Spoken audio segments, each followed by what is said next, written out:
All right, how's everybody doing tonight? I see a couple of people in the chat. Tony is there, Warren as well. Welcome to Comic Book Team Up. This is actually edition number 48. We almost got to 50, John. Two more and we get to 50. We've been Are you doing this for almost a counting year both so our far. channels? What's that? Yes, I'm both channels. I'm counting for both. All right, yeah. So, Web, in case you don't know, we alternate. We go on my channel 1 week, and then 1 week we go to RG's channel. Makes Wow, sense. so that means almost a year. Like we haven't almost missed a a year. week, right? No, we haven't. Oh wow. Oh, So yeah, today just a month away. we have Webb from Dreams Uncharted. He has a website with some interesting looking books that we're going to go over in just a minute. I will put some visuals of that in up in a minute. But if you're looking for the site itself, it is in the description, as well as the links again for my books and for John's book. So, Webb, tell us a little bit about Dreams Uncharted and some of the specific books that you have going on your website. All right, so Dreams Uncharted is a concept I came up with to sort of do crowdfunding in a way that's a little different. I don't personally enjoy the usual method of having a big campaign and then another and then another. So I decided instead to try something where I have a website and I have several series there that you can read for free. But then if you like it, what you can do is you can donate, and that will unlock the next issue. And then you can donate to unlock the next issue, and so on and so forth. Oh, I'm planning to have several series on here. So far, I have two. The first is Marauder, the Rogue Wave Pirates, which is sort of a story about a superhero team, but they're also a pirate crew. And they sail the seas going on adventures and trying to protect the world from this evil eldritch jellyfish kraken thing called Korg the Kraken. you got me right there. That's the kind of stuff I like. You know, big Lovecraftian horrors. Is this set in modern times? Is this like? Yes, it's modern times, basically. Our world, but obviously different. Sort of a Marvel DC kind of deal where it's our world, but there are superheroes in it. Cool. Do you do everything? Are you the writer, artist, colorist, letterer, or do you have a team? Oh no, I'm just the writer, but I do actually do some character designs. So if you click the arrow over, I think 2 pages or 2 or 3 pages, you'll see this character called the Centroid, and I designed him. He's like this robot. Yeah, there he is. Oh, cool. I didn't do all the character designs, but I do some of them. Cool.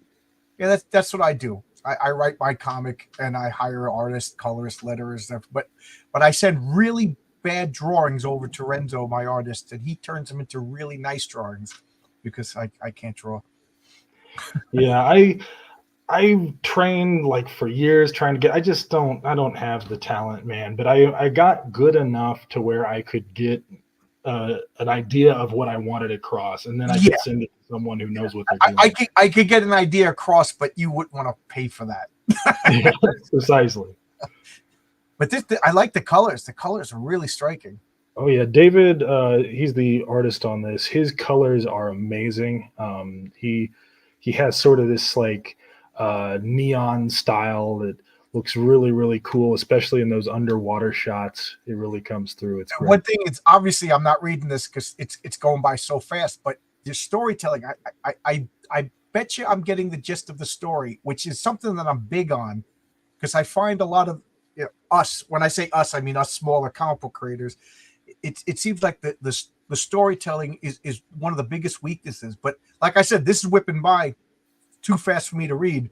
But I think I know what's going on, and I think that is awesome. That in itself is a skill. What do you think? Thank you.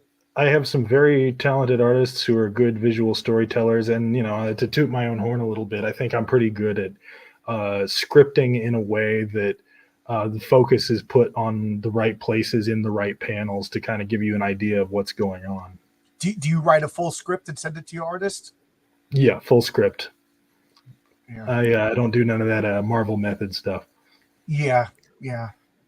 This reminds me of a book that came out from DC. John, you probably could pick it off the top of your head. I can't remember the name of it, but it was a graphic novel. So it was, I think, 2 to 4 issues. I can't remember how many, but the guy was a time traveler, and it wasn't mainstream DC, and the colors were very much aquamarine. You get it was there's a lot of sea, and I can't remember for the life of What me. year did this come out? Oh, I have to say 89. But anyways, I got to think about it. But this is what it reminds me of, especially the colors and the fact that you got it set on the ocean. It just reminds me of this old DC book. Arak? Yeah, I got to. What's that? Arak, Son of Thunder? No. It was a character I've only seen once in DC, and then it disappeared. But I'll have to rack my brain for the next hour. See Yeah, if you come up with it, let me know. I'll definitely want to check that out. Yeah, but So, I like this. Somebody in the comments says Jason and the Argonauts. So I do like Jason and the Argonauts really were like pirate superheroes, but set in Greek mythology. So that's Sort of, yeah.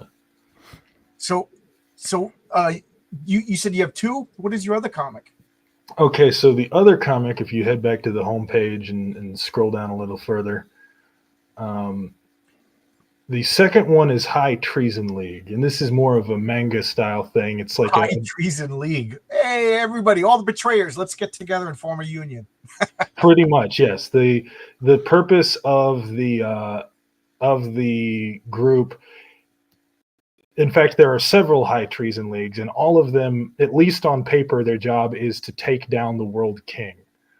I love fake maps, or as I like to say, real maps to fake places. I love that. Oh yeah, I love it too, and that one's going to be expanded over time, hopefully, as we progress through the story. and you got glyphs here and everything. This is great. I like what Zackin says. Why settle for low treason? If you're gonna have go for high treason, you're absolutely right. Choose the stars. Well, it's kind of funny because that's actually a bit of a plot point, which is that the World King is so powerful and just seems so impossible to take down that most of the High Treason Leagues typically just settle for bullying local areas and like little barons or whatever. So one of the recurring problems is that these High Treason Leagues keep committing low treason. Yeah, keep going. I want to see because I like that. It does become full color pretty shortly. I was about to say, is this like a flashback sequence? Yeah, it's meant to sort of like a sepia toned. Yeah, I liked it. I like it. Very much in the manga style as Right. well. Just the layout, not just the drawings themselves. I've been going through this with a guy that I'm working with right now. He's in Japan. He's doing a manga type story for me. And I asked him to put it in manga format, and I had flashbacks, and he said, well, you do that in a manga with black background. That's, because, we're used to, me and John, we're used to American style where you put it in rounded edges for your panels, right? So. Your first comic was obviously American style, and this is so pretty good. You have 2 different looks for your comics. Pretty cool. Yeah, I want to try to sort of hit a broad array of different things because I'm hoping to bring in several different types of fan bases, and hopefully they'll each kind of have their own book. But and I'm even kind of hoping that maybe there's like a little competition. We can fund ours before you can fund yours. A little friendly competition never hurt anybody. Absolutely. But I'm as the content on the site expands over time, I'm hoping that people will read through the book that they enjoy, and then while they're waiting for the next issue, they go back and look at another series and then another series, and I'm hoping that it sort of snowballs in that way. This has a ReZero feel to it for me. Oh, what was that? ReZero. It's a manga. They turned it into an anime. Now, are these just digital? Can I get floppy copies of these? For now, they're just digital. I think there is actually still like a print-on-demand version of this one on Indie Planet. Indie Planet. Yeah, but I need to remake them. And at some point, I do want to have the site set up so that people can order physical copies. That's cool. That's just a project for down the road. I Your like that. artist put some really good detail into this world. He's fleshing Oh, out things with the backgrounds just amazingly. dude, yeah, he is incredible. Um, you know, I, I co-design characters with him. I send the basic version of the characters, and then he sends them back, and they're just so covered in detail and stuff. I'm like, man, you gotta draw these every single page, right? But he does, and it's fantastic every time. Yeah, that's like what I was working with the artist that Renzo and I, or John and I both work with, is Renzo. I tried to give him, I have a character, basically, she's the teenage girl, but she has really curly hair, kind of like Electra. But I said, no, we'll put a hood on her because we don't have to draw. I don't want you to draw that every single panel. You're going to get exhausted doing that. Yeah, no, he volunteers to make these just insanely detailed characters, and it's great. He does amazing work. I really really like. I Yeah. like all the artists I work with. They're all fantastic. So as of right now, you have 2 comics. Yeah, two comic. Although I've got, there should be another one coming soon. So if you guys want to stay informed of that, you should sign up for the mailing list on the homepage. I'll be sending out some announcements about that in the near future. So it should be expanding to 3 before too terribly long.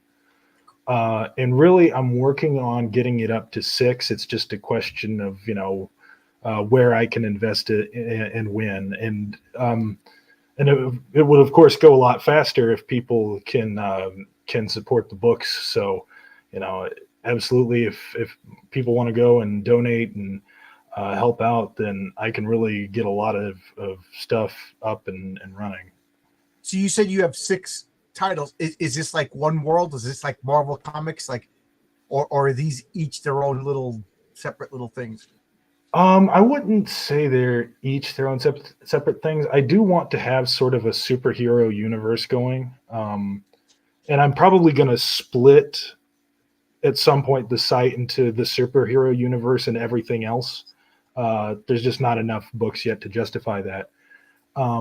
But I High Treason League and Marauder are not in the same world. High Treason League is set in like this fantasy world, whereas Marauder is more real world esque. And so they're probably not going to touch. You never know if a crossover might happen at some point, but for the most part, they're distinct. How long do you think before you put up each issue? Well, actually, issues 2 of both of these books are already done. So once it's funded, it can just go up. But of course, I need to be able to make the one after that.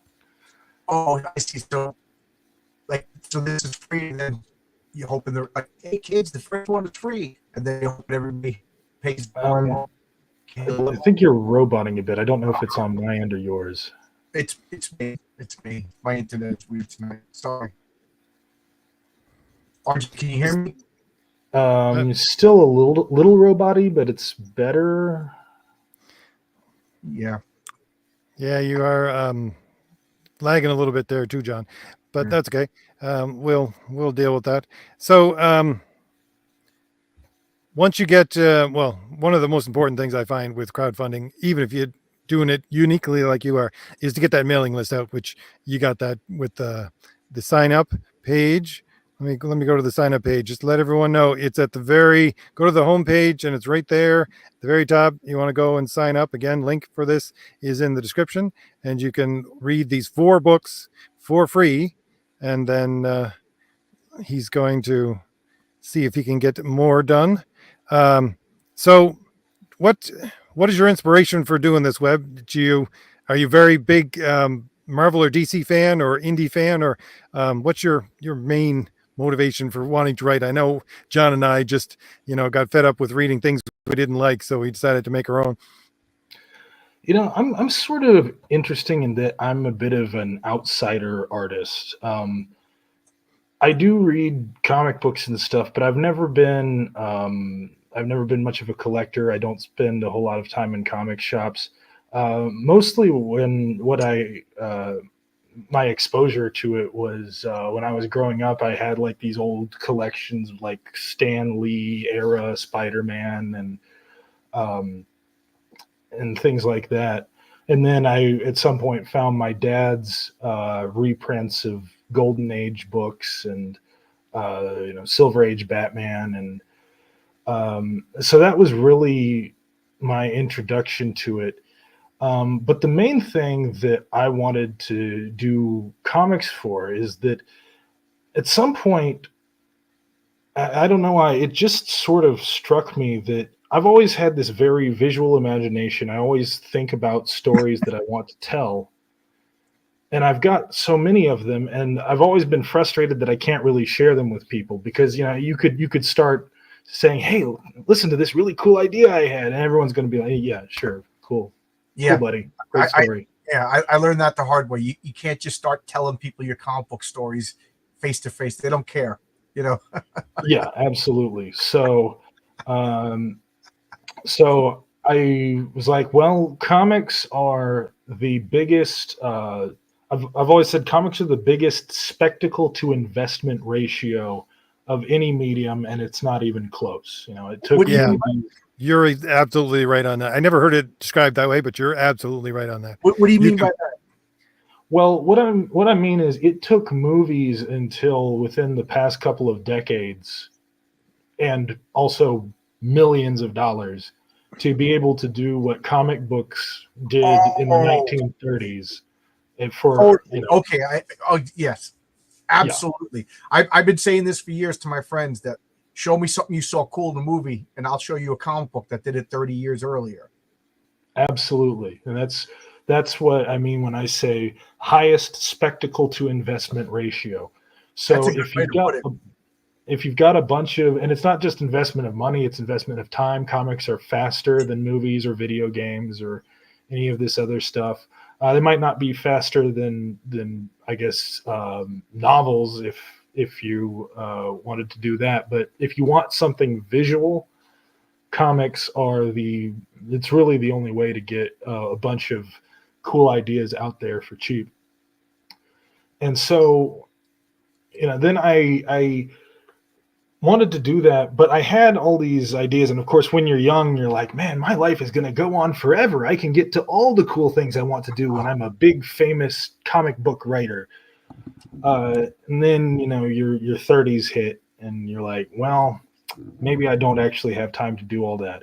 So the concept behind Dreams Uncharted is it's like, well, I've got a bunch of cool ideas.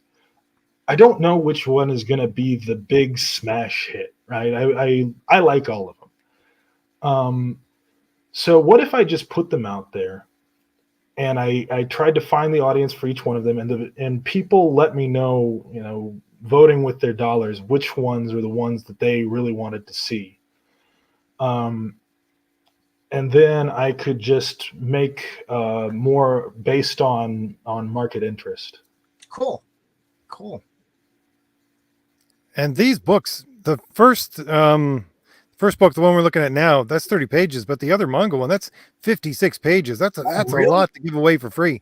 Yeah, and it's every time a new one. Now I'm not going to be doing 50 pages for each issue. That one's a little weird. It was something I salvaged from trying to do a more traditional crowdfund several years ago. That's why it's so long. But normally what it's going to be is books between like 24 to 30 pages, somewhere in that range per issue. Let me ask you this question, since we're all writers here. Do you set yourself a target for page number when you're writing, or do you find that you have to, you get into the middle of it and you're thinking, I got to add some more pages?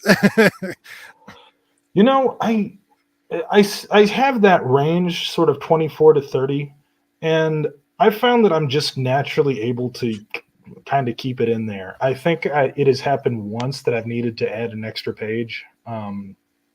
But for the most part, I don't know, that maybe that's just how my brain works. I naturally separate things into 24 to 30 page Yeah, chunks. I do that. I'm like, the main story's got to be 22 pages. The backup page has got to be less than that. And then, so, and it's funny because I'll be writing and I'm like, I'm done. That was 22 pages. Like, I guess like subconscious takes over a lot. You know what a lot of people ask me? How do you know how many panels to put on a page? What do you think? Whenever I'm writing a script, I always have sort of a visual image in my head of how the page is going to look. And based on that, I allocate the amount of space that each thing is going to need. I typically try to go for pages with an odd number of panels, 3, 5, 7, just because it. It's funny that you said that. It's funny because I never said this to anybody who's not a comic book person. I hope I'm not roboting, by the way. That's why I've been quiet.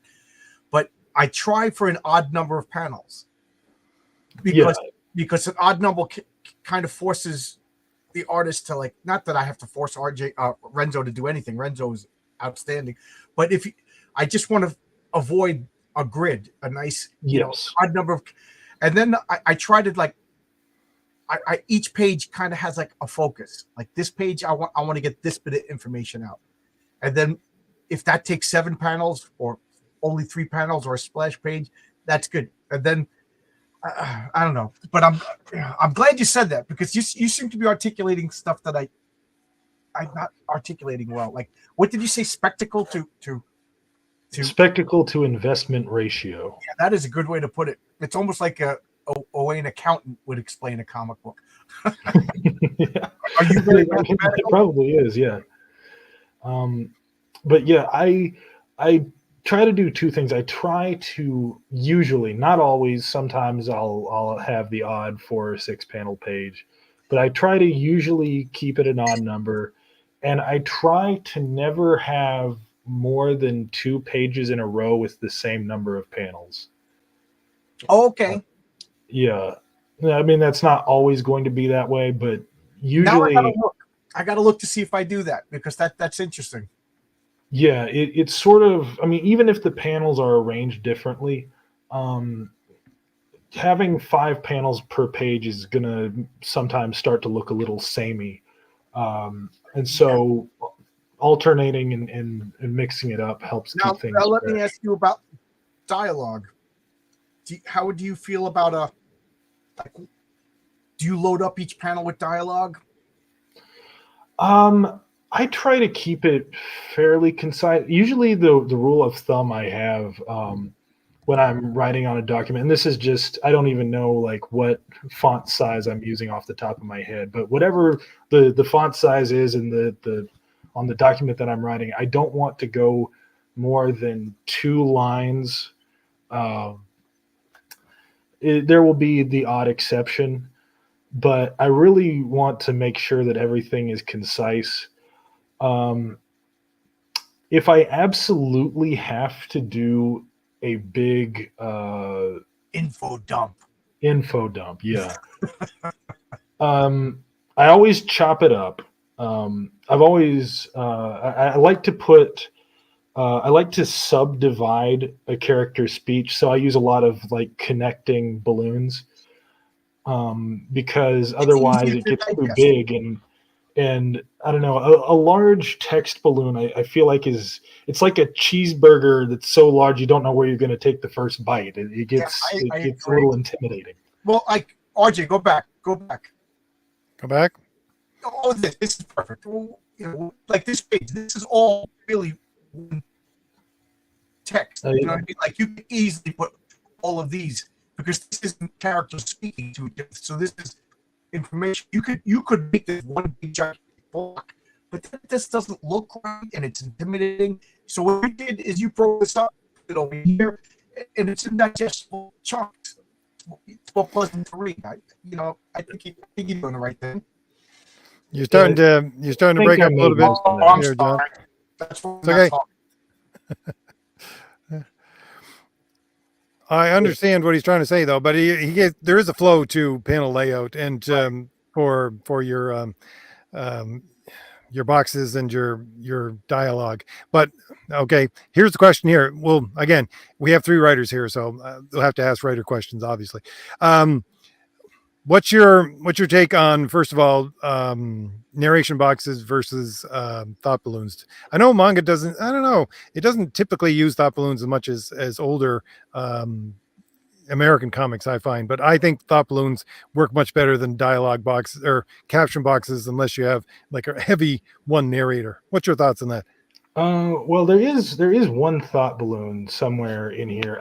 I for a character thinking, I usually historically have used narration boxes, Yeah, but I think that I'd like to try moving away from that a little bit. Actually, I'm thinking, I don't want to overuse the thought balloon, but I feel like it might be poised to make a comeback. It's the narration thing is it's more impersonal. It inherently creates this sort of division between yourself and the story, because now the character is talking to you about something that's, it's happening over where the character is and the time the character is, as opposed to the thought balloon. You're just seeing the character thinking. I find, honestly, that I was just writing a script last week for Renzo. We're doing my second book, which is Thomas Valiant 2 in that series. But I love the limitations of writing a script, in the fact that there's so many pages and I can only put so many panels on a page, and I know that I can only put so much in a word balloon and all that kind of stuff. To me, that limitation is actually very freeing. But sometimes I catch myself where I can't seem to put as much story on the page as I would like. And that's when the employment of comic tricks comes in the best. I love the fact that it's like I was writing a page and I was like, I can't put that many panels on this page. How am I going to explain this? And I thought, well, I could put a sound effect in the background, which is something going on, which is a secondary part of the story, which actually be a third part of the story, because you got your visuals, then you got your speaking of the characters, and then you got the sound effects. And I'm thinking, use every trick that you have for comics, because there's so many that you can use in order to draw on stories and get them on the page, to the extent that you have limitations within the comics. To me, I don't think any other medium can do that. That's why I love comics so much. Yeah, comics has the opportunity to do so many fun things with, like, even the placement of word balloons and boxes and stuff. I don't really use it as much as I should. Although I'll sometimes have like if a character is screaming and it breaks from one panel into the next because the scream has continued or something like that. RJ, first off, let me know if I'm roboting, because my internet is all messed up. But second, RJ and I are big fans of like limitations breeding creativity. So I like what RJ was saying. Like, I'm a regular blue collar worker. I can't make a 64-page graphic novel. That's a little too expensive to me. So I try to keep a shorter page count. Like I said, I'm keeping myself 22 pages for the main story, and I don't want to go to 46 pages. So I'm like, how can I efficiently tell the story, be creative, get as much done and I don't know. I just find that to be fun. Like, okay, is there a better way to say this? So, I think it kind of gets a little self-indulgent. I'm just going to throw a couple more pages because my story's so good. But imposing a limit and then working on that limit, I think forces you to be better. I know it's controversial. That's why I was fans of the Comics Code Authority. I know it's censorship, but it look at all the great comics that came out under the Comics Code Authority. Yeah, that's true. I don't know that the Comics Code Authority is how I would want to do it, but that you are right that working within a certain framework of limitation does it forces more creativity in order to you can't use any of these crutches. You can't just have characters be overly sexualized, and I mean, I like me some sexy girls, but who doesn't? It's human nature. Yeah, but there's such thing as a thirst trap, and I do try to avoid those myself. You're man after our own heart. I'll tell you that, Webb. Yeah, I But mean, I got a couple of sexy women characters in here, and I gotta say, in the back of my lizard brain, you could do nudity. You could, but like, I just find that's like cheap. Like not yeah, like that's like sort of what I'm talking about with a crutch. right, It's yeah, too easy, right. and there's a reason why. I mean, I can't think of um, any book that's like withstood the test of time to become some cultural touchstone or anything that had like excessive nudity. There might be the odd boob here or there in some Vertigo thing or whatever, but it's not. It, I will say most 99% of all nudity in movies is gratuitous. You could do it without it. Now, I'm not saying I'm a prude, but I'm recognizing that, especially these days where you watch Netflix and you're like, okay, it's a love scene and it's like prolonged, and you're like, dude, this is like one more minute or two. This is gonna be porn. We get it. well, We get it. you watch movies from like the 80s. Have you noticed they always have one, like specifically one scene where a girl has her boobs out? Right, for no reason. Yeah, no reason, and then it's gone. Nothing else for the rest of the movie. It's just one scene with the tits out. Yeah, but I don't know if that was some ratings thing or what it was, but it's a very common pattern I noticed for movies Michael of that time Bercharsky period. says Oppenheimer didn't need 2 sex scenes. Yeah, because when you're making a movie about creation of the atomic bomb, I'm thinking boobs. You needed both of the atomic bombs, one on Yeah. the right side and one on It's the double left. D Day over here in World War II. Yeah, I don't know. I mean, but at the same time, I have an R-rated horror comic that I'm toying with making, and there will probably be a nude scene in it, but it ain't gonna be like a sexy. It's supposed to be like a disturbing thing because it's vampires, and vampires are supposed to be monsters. But I wouldn't want to do it in my superhero comic, And Yeah. yeah, so yeah, self-imposed limitations I do think force creativity.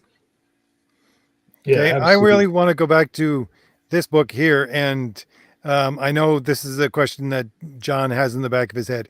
What's your inspiration for your monsters? Because John's a big Lovecraft a fan. Mythology, Lovecraft. Yeah, I love.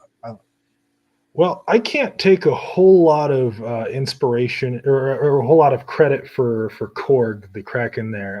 Korg was originally an idea of another guy who I used to work with, and then we split. But he handed over the rights to me for some of the books that I was working on with characters that he'd created. So Korg was originally his idea, but the real design of it, the credit for that goes to David, who's our artist. He took just the basic idea of a jellyfish kraken and turned it into this really cool thing with like all these eyeballs and this kind of brain matter looking stuff under the surface. It looks amazing. David does an especially good job. He does a good job with all things, but with monsters in particular, he's got a lot of talent. If RJ keeps going, can we see it better? There's a big splash page where you're going to get a look at Korg.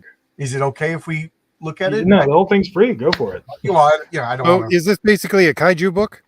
Was that what we were looking at? Something like Pacific Rim or things like that? Because again, you have a ship and you have pirates, and then you have giant monsters. That's where my mind goes to, anyways. I wouldn't say it's kaiju. It's more like an adventure book. They're going to go to all of these different exotic locations, and strange, bizarre things are going to happen. So it's not so much that they're fighting big monsters, although they do have this big monster here that they fight. It's more that they are exploring the world around them, and even though it looks a whole lot like our world, it's just going to get progressively stranger and weirder, and they're going to find things that nobody knew about and places that no one has been, and I think it's going to be really, really cool. I know exactly the kind of vibe that you're going for. Then I'm writing a book right now. We actually have the first issue done, but not released. It's called Fade to Blue, and it's basically set in the 1920s, early 1930s, and I always think of it as a cross between Indiana Jones and film noir, and with a little bit X-Files thrown in there because they just move around and come across weird things every once in a while. So, I love me some strange and wonderful things within comic books. We've gotten away from that a lot with the old EC comics and things like that. It's something that the superhero genre kind of snuffed out, but I think it definitely is coming back.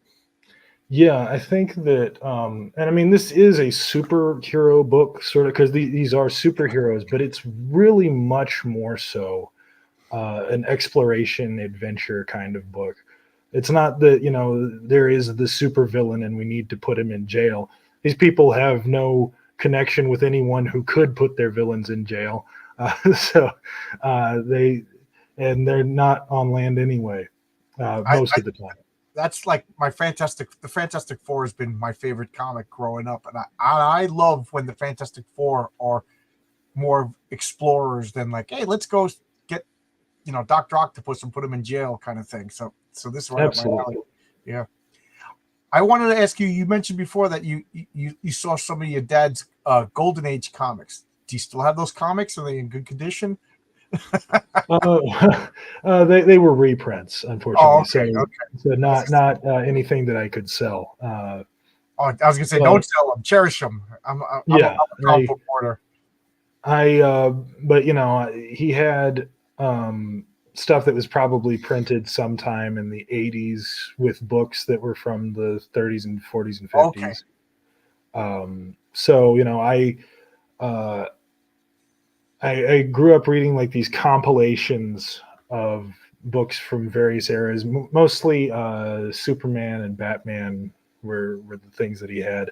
But he also had this book of like Golden Age hero stories that sort of spanned a bunch of characters that, like, at the time I had never really heard of. These days, anyone who's in comics knows who like the Spirit is or whatever. Yeah, I love the Spirit. Yeah, but when you're just a normie kid who's never been around anything comics related, you've never heard of this guy. Right, yeah.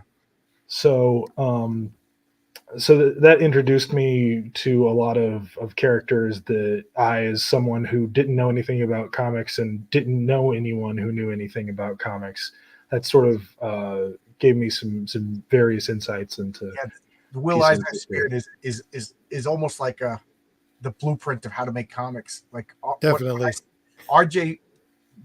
Before I even had the idea of making a comic, RJ did a video on Will Eisner and the sequential art.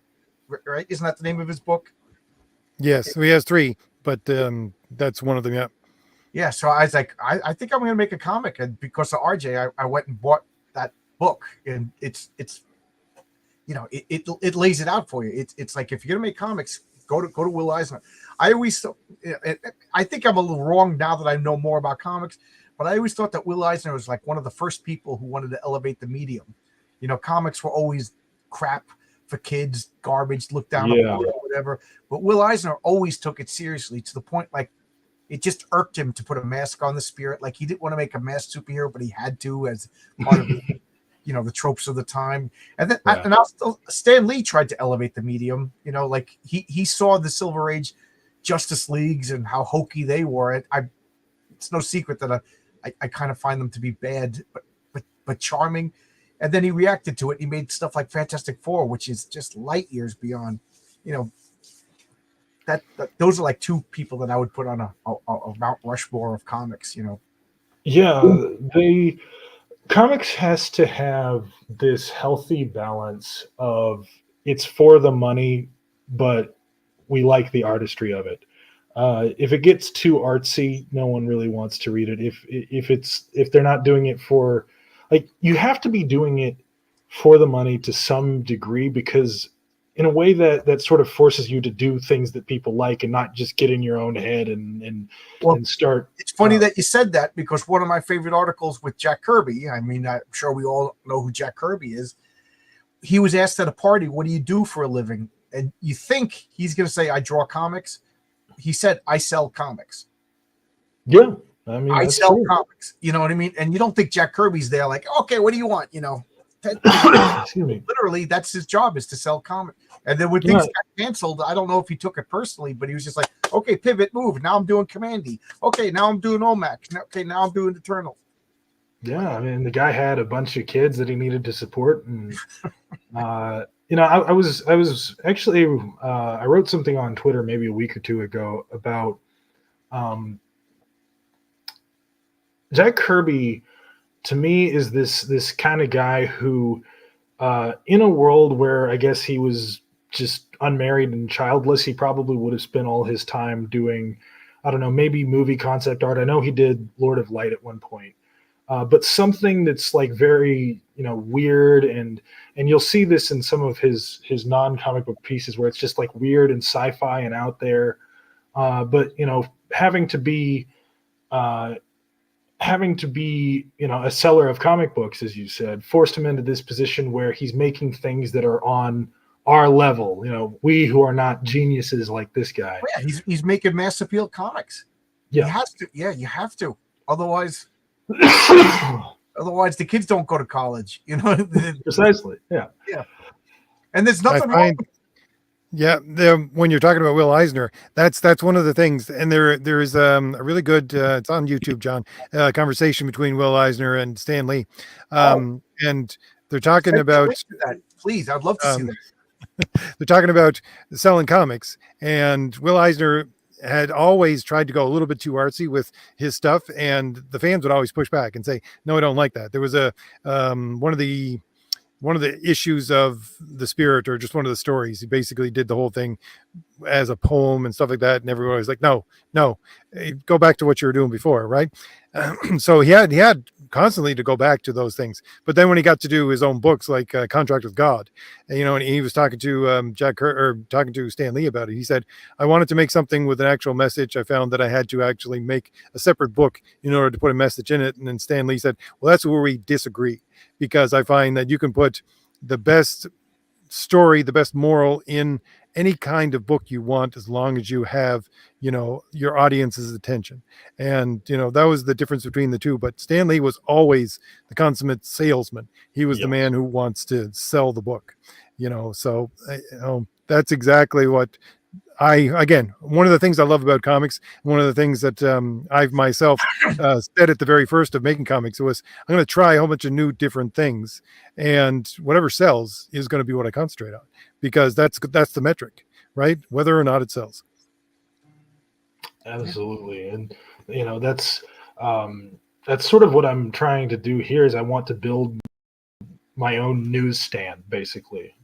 And everybody comes to my newsstand and they're like, I want to buy that book. And then I know that I make more of that book. That's kind of the idea behind what I'm doing here with Dreams Uncharted. Yeah, we got to do something. So I'm appreciating that you're doing something new and different. And quite frankly, I wouldn't have thought of it. So I'm glad that you're putting this idea into my head. But like, we got to do something, because can we all agree that comic sales are low, even mainstream? Like, yeah, I mean, they're low.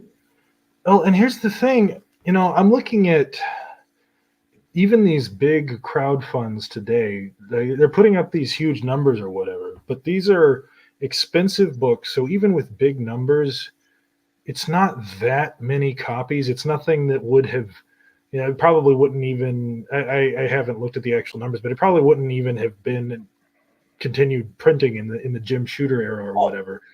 And so it's not ever going to reach that kind of large cultural touchstone level that I've always dreamed of hitting.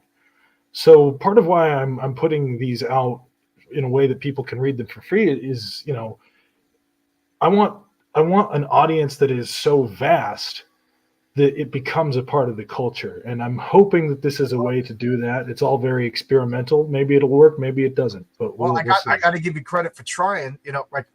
Like what you said hit the nail on the head. Like I had a conversation with Fabian Nicietta last year, and we were talking about crowdfunding, and I thought he was kind of arrogant, but he was just like, well, if I do a crowdfunding comic and only 300 people get my comic, what's the point? And here I did a comic, and I got just under 300 backers, and I'm like, wow, I got 300 backers, you know. But 300. It sounds like a lot, but really it's nothing. If you have 300 backers, the two of them, if there's just not if they're not like meeting each other already, no, you're not going to bump into another person who's read the book. So it doesn't become a touchstone in that way. I better, because my friends bought my comic. I better see them after they read my. Yeah. Well, this is of course in a world where everything that's not really what happened. But I'm looking at it as I got 300. Like, who am I?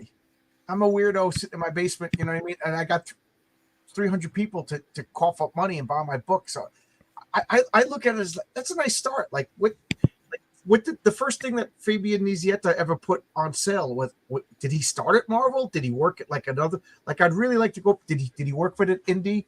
And how much? What was his start? So I don't know. I look at it as, okay. So if I sold 283, I think that's the exact number. So my goal is 300 for issue 2, and then issue 3, 350. You know what I mean? As long as I'm making progress, and then if I get 10 issues out, maybe go on Amazon. I don't know, but we got to do something. And this is a brand new night. I don't know if I'm brave enough to do this. This is a very brave thing that you're doing.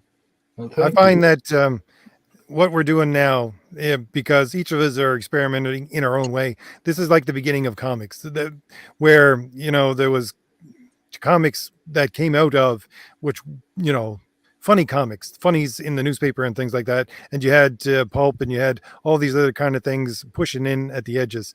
And I honestly think that we got to such a low point in the actual creation of comics that it has to be reinvented, and that's what each of us are doing now. We're experimenting, trying to find out where it goes. Somebody needs to find what the new formula is, and I don't think that's been nailed down yet. Like, for instance, webtoons have sort of gotten big, but I mean, do you ever really hear about webtoons? There's maybe like the solo leveling thing, I think. But the problem with that is there's not enough return. Those books are free, like my books, but then they don't pay for the next one. They have to rely on like patrons or something. It's usually so hard to get any kind of return for that. I'm an old fart. I want a comic book in my hand. Like these, I went to Indie Planet and downloaded and purchased, and got mailed to me. Well, that's why I make sure all my books are formatted so that I can do that at least at some point. I enjoy bagging and boarding and organizing and put my comic books in boxes and looking at them every once in a while. But I understand that's a generational thing. Like, a lot of people under 30 will bust my chops because I didn't plan on making a digital version of my comic, and I ended up doing it, and I'm glad I did, because now I got some European backers that weren't going to pay for shipping overseas. Yeah, that's true. But I read exactly one comic on my iPad, and that was because I had a guest, and he sent me a PDF, and I figured I'd be polite and read his comic before he came on.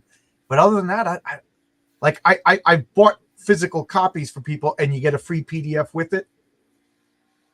I'm still waiting for the comic because I can't read it on the computer. RJ, do you read comics on the computer? Only very rarely. Again, if there's no other choice, I always love to have a physical copy in my hand.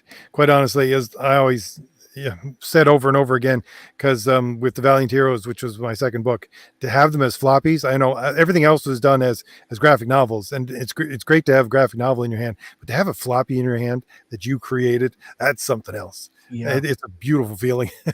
I mean, I will read yours because I do like what you're doing. I want you to. I don't want you to think I'm saying what you're doing is bad. I think it's a good, brave idea. I'm not brave enough to do it, and I'm really, really curious because I remember the first time I heard this. I think it was Stephen King. He put a novel for sale, and it was just like, pay what you want after you read it. I remember that was the 90s. I remember the apartment that I was living in, and I was like, this is the stupidest idea in the world. People are just going to read his book for free. And he ended up making a big profit on that book because how much, and I didn't even think about it at the time. How much does Stephen King really make on each book? $1? So if people threw in $2, they, a Stephen King book, hardcover Stephen King book was what, $18? Right. So you read the book, you threw $3 directly to Stephen King. He made a fortune.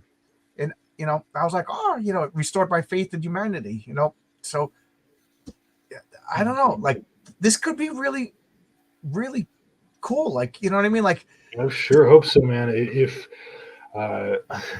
this is the thing, everybody's trying a thing. Eventually, someone is going to find the new thing, and whoever finds the new thing is going to be a gazillionaire. So, I hope it's me. Might not be. We'll see. You know what I mean? Like you could get a PDF of this for $6. You could buy $10 and shipping. But how much did it cost me to print it and ship it to you, as opposed to like I put it on a website and then everybody who reads it throws me a couple of bucks. Yeah, I think this is what Chuck Dixon and what's his partner? I can't remember off the top of my head. Nolan? Yeah, Graham Nolan are doing with Spinner Rack. They're trying to put things out digitally, but also at the same time have digital content that is connected to the digital books. And that then is to say, they want to do like video games with their characters and stuff like that as well. And they also, when they get X amount of pages, they do publish it. So I just bought a hard copy, a floppy copy of My Sister Suprema, but that's stuff because that's an entirely different project. I don't even think that's on Spinner Rack. That's on a independent. Yeah, it's on an independent site which usually just publishes digitally. So I don't know.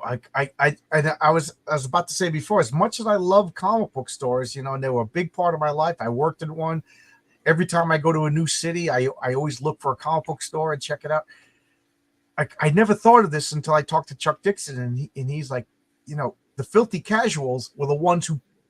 He goes, for every one person who went into a comic book store and spent $10, he goes, 100 people were going to the newsstand and spending a couple of bucks. And he goes, and by far the casuals who were picking up Superman every month, their sales were so much better than the comic book stores. Oh yeah, the comic book stores are sort of an inherently parasitic business model, because nobody goes to a comic store who isn't already into comics. Right. And when you walk into a comic store, it's confusing. It's like, well, if you walk into a comic book store, you're already a comic book fan. You don't just wake up one day and be like, you know what, I'm going to go to a comic book. Like, you go to a comic book store because you're interested in comics, or your friend brings you in. You know what I mean? Yeah. But nobody. You see all these comics on the wall, but this is like issue 37. Where's the issue? What are all these basically unsorted boxes that I have to go through for somebody who's used to a nice curated grocery store, a normie. Comic book stores are very intimidating. Yes. And so the fact that they went all in on this instead of, comic book stores have their place. But they really should never have left the gas stations. No, we should have stayed with the Spinner Racks, newsstand, and comic book stores. Like, like the average, casual just walks by like, wow, look at this Batman. I like this. He doesn't collect. He just picks up a comic once in a while. But then that guy who's really into it goes to the comic book store. I remember when you said gas station, it just clicked in my brain. I can remember hunting down. The Hunt was something for me anyways, but it was the first appearance of Carnage. And I was just going from gas station to gas station going, give me this comic. I have to find another copy of it.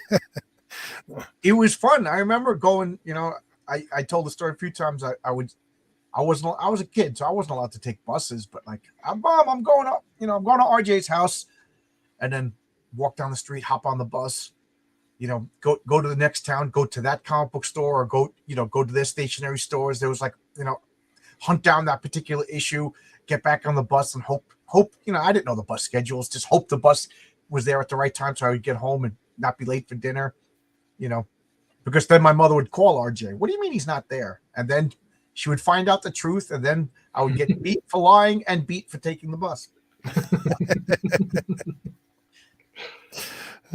But it was fun, you know. You found, and then you found. It seemed like you went to the next town over. They would have different comics, you know. Like I Yeah. guess, you know, it was fun. Yeah, no, it's fun, but it is also something that you have to be into. It's definitely something that um, it takes work, and consumers don't like to work for the most part. Like Oscar says, the bad with newsstands was the third of the productions is damage return. Yeah, that's why the comic book companies liked the comic book store, because Marvel would sell to Diamond, and then Diamonds would sell to the comic book store, and that was it. If you made a mistake like my store did, and they ordered 170 copies of Arak Son of Thunder, and we had to eat those. You know, we were giving people Arak Son of Thunder just to get rid of it because we had to keep it. It wasn't returnable. But Marvel liked it, or DC liked it. That particular month, Arak sold pretty well as far as they were concerned. I think what you're talking about, Webb, is something that John and we both work with another artist. His name is Nick X. He's always talking about top of funnel. Right. He's saying that, you got to get the people at, the casuals to come down the funnel in order to buy, right? And we have to find that the way to connect to people that's there for them to grab, like it was the grocery store, like it was the gas station, and just see it there, and social media does do that to some extent. The only reason I think I'm on X to begin with is because it pulls more eyes towards what I'm doing, because my YouTube channel is fairly, it's not too bad for subscriber count, but it doesn't pull in new people like it should. But we have to find, again, a way to sell stories to people where you get the casual to come in, which is the top of the funnel, and someday they might buy. And that's exactly what you're doing here. Someday they might buy, right? Yeah, that's the exact point of this. I want to make it as easy as possible for someone to come in and see the product and see that they like the product, and then they want more of the product. And that's what I'm trying to incentivize. And so basically what I'm hoping to do is the model that I'm working with here is very much kind of a break-even model. You pay enough for the next issue to come out, and the next issue comes out. But what I want to do is use that to kind of start snowballing. And each one makes a little bit of a profit that I can reinvest into more books here and there. And then after that, it sort of becomes like this, it starts churning out. Like I said, I've got all these ideas. So I want to kind of start having all these IPs that are developing over time, and having an IP, having a good IP that people really, really like is basically a license to print money. I'm in it for the comics. I don't want to go to Hollywood or whatever, but if somebody makes a show based on your book, you get a nice payday, right? Or if somebody makes a toy, or if somebody makes a video game, then that's how you kind of get that extra big payday. But yeah, I'm working on a break-even model here, trying to just generate as many books as I possibly can. Yeah, like my character, the Patriarch. I just signed a Netflix deal, and Lizzo is going to play the Patriarch. So, well, you better hurry up. She's losing weight. I never got to this part of the page before. Do you have these as cards, or you just put them up here for your meet the characters? But I find, honestly, one of the best things that sold on my first Indiegogo campaign was cards. People were just clamoring for the fact that I had cards. I hadn't been thinking about that, but that's not a half bad idea. I might make cards. I actually have been kicking around the idea of making a card game. oh wow! Yeah, it's just a question of when I'll be able to sit down and come up with rules and play test. And well, now I got to ask you: Are you a board gamer, card gamer? Yeah, I really, really like Magic the Gathering. I don't play competitively very much, but I have sort of a friend group that I play with, and I think Magic is a lot of fun. I like Magic too, but I don't like the collectible aspect of it. Oh yeah, and it's getting so dumb now. Like, did you hear that next year they've got these new Forgotten Realms, or they basically are taking other IPs and putting them in Magic. And next year, 50% of new Magic cards are going to be stuff that's not Magic. Yeah, Like I heard rumors that they were going to put Marvel characters in Magic. Oh, they are, but worse than that, SpongeBob is going in. Yeah, I guess it ran its course. Back in '93, me and my friends used to play a lot of Magic, and I've told this story a million times, but he worked the distributor that sold Magic cards for the Southwest, and he used to throw cases out the window into the dumpster, and we would come in the middle of the night, take the cases, and that's how we paid our rent, selling Magic cards to all our friends and everything. But so I'll never play because I literally had Black Lotus cards and stuff. I didn't realize how expensive they were back then. Ooh, yeah, you played with it unsleeved, right? Yeah, Directly on the concrete. No. And I wasn't I good enough wasn't to there for that appreciate how period of the powerful it game. was. That was when I was just a wee baby. Was when Alpha and Beta were coming out. So I never got to get those real high money cards. Oscar's in the chat right here. Oscar Correa. He's actually making cards for a comic that I have that we're going to be making 2 comics from now. And I made cards for my comic, and like my normie friends, guys at work, they were like, "Wow, cards, trading cards." So people like cards, I don't. So yeah, they're fun. So that's why I really want to make a card game. I've never really understood like baseball cards. Some people like them. I don't understand what the purpose of just having a card to have a card is. But if the card does something, if the card gives you a competitive advantage, that I find to be a lot of fun. My cards have the character stats for role playing on the back. So nice. If you're into role playing, you could use these cards to play my characters or make them NPCs. Just, you're not allowed to beat up the patriarch. He's a good guy, guys, and I like him. So if you put him in your role playing game, he's a good guy. Don't beat him up. But I like that. So yeah, next issue, I'm gonna make a bunch of cards. We have a bunch of characters, and I'll actually sell them instead of giving them away. Well, we've hit the hour mark, Webb, so we're going to wind it down, but I want to give you one more chance to sell your book here. Give the elevator pitch for anybody who came in late and about your website and what you're trying to do. All right. Well, the website is dreamsuncharted.com. If you go there, first thing you want to do, sign up for my mailing list. You will get a bunch of first looks at cool things that we've got coming out. You'll be notified whenever there's a new issue so that you don't miss it or forget about it and not come back later. So definitely be sure to sign up. I have 2 books right now that you can read absolutely for free. One is Marauder, the Rogue Wave Pirates, which is about a superhero pirate crew. They go on grand adventures in a world that starts off looking like ours, but gets progressively stranger as they go along. And then I've also got this battle shonen manga called High Treason League, which is about, it's set in sort of a fantasy world, and it's about a group of people who are out to take down the evil world king. You can check those out. If you like what you see, please donate to help me make more of them. And I'll be expanding the site. There should be new series coming, and please check them out, and I look forward to having you. All right. Well, it's been a pleasure to have you here, and I really hope that this works out for you because, again, what I see here is talent. What I see here is merit, and you need people who, like you said, I'm here for the comics, right? Yep. We need more people who just want to be here for the comics. So it's great to talk to you, and hopefully, if we have a chance in the future, we can go over some future books that you're going to be putting out as well. So I look forward to that. And thank you very much.